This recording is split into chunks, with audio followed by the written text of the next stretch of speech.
নমস্কার বন্ধুরা, welcome back to Papri's kitchen. আজকের আমি আপনাদেরকে একটা লোটে মাছের চপের রেসিপি দেখাবো। তার জন্য লোটে মাছটাকে প্রথমে একটু ভিনিগার মাখিয়ে রেখে দিয়েছিলাম, তাতে লোটে মাছ থেকে একটু জল ছাড়বে, জলটা ঝারিয়ে নেবেন। এবারে 1 কাপ পরিমাণ বেসন, হাফ কাপ পরিমাণ ময়দা আর একটু লবণ নিয়েছি পরিমাণ মতো। আর এতে দেবেন সামান্য রসুন বাটা। লোটে মাছের যে গন্ধটা থাকে সেই গন্ধটা কিন্তু এই রসুন বাটাটা দিলে কিন্তু একদম চলে যায় আর বেশ ভালো খেতে লাগে। এবারে মাছটাকে একটু লবণ মাখিয়ে নিলাম আর বেসনের সঙ্গে চালের গুঁড়োটা মিক্সড করে নিলাম। এর মধ্যে পরিমাণ মতো লবণ দিলাম আর দিলাম একটু লঙ্কার গুঁড়ো আর রসুন বাটা। এবারে এটাকে অল্প অল্প করে জল দিয়ে আমি মিক্সড করব। বেশি জল আপনারা একসঙ্গে দেবেন না, তাহলে মাছ থেকে কিন্তু ব্যাটারটা ছেড়ে যেতে পারে তেলে দেওয়ার পর। আর যেহেতু লোটে মাছ নরম মাছ, এই ব্যাটারটা ছেড়ে গেলে কিন্তু মাছটা তেলে দেওয়ার সঙ্গে সঙ্গেই একদম ছেড়ে যাবে, তাহলে কিন্তু আপনাদের চপটা একদমই হবে না। এবারে আস্তে আস্তে করে আমি জল দিয়ে এই ব্যাটারটা আমি তৈরি করছি, দেখুন। আর এর মধ্যে আমি একটু লঙ্কার গুঁড়োও অ্যাড করলাম আর মাছের মধ্যেও একটু লঙ্কার গুঁড়ো অ্যাড করলাম।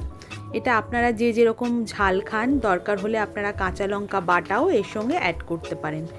দেখুন আমার ব্যাটারের থিকনেসটা ঠিক এরকম হবে। কড়াইতে এবারে আমি সাদা তেল দিলাম। এই সাদা তেলটা যখন হালকা গরম হবে তখন এই তেল আমি কিন্তু একটু ব্যাটারের মধ্যে তুলে দিচ্ছি। এতে ব্যাটারটার মধ্যে দিলে কনসিস্টেন্সিটাও বেশ ভালো আসে আর চপগুলো একদম আপনার খুব ভীষণ মুচমুচে হবে। আমি যেহেতু এর মধ্যে খাওয়ার সোডা বা কিছু ইউজ করিনি, এই তেলটা দিলেই কিন্তু আমার ওইটা সাবস্টিটিউট হিসাবে হয়ে যাবে। এবারে আর কিছুই না, এই মাছগুলোকে বেশ মোটা যে কোটিং হয়েছে দেখেছেন, এই রকমভাবে কোটিং করে আমি তেলের মধ্যে ছেড়ে দেবো। তেলটা যখন বেশ একটু গরম হবে মিডিয়াম, তারপরে গ্যাসটাকে আমি আস্তে করে দেবো। বেশি ডিপ আছে আমি ভাজবো না, এটাকে আস্তে আস্তে করে মিডিয়াম ফ্লেমে এটাকে হতে দেবো।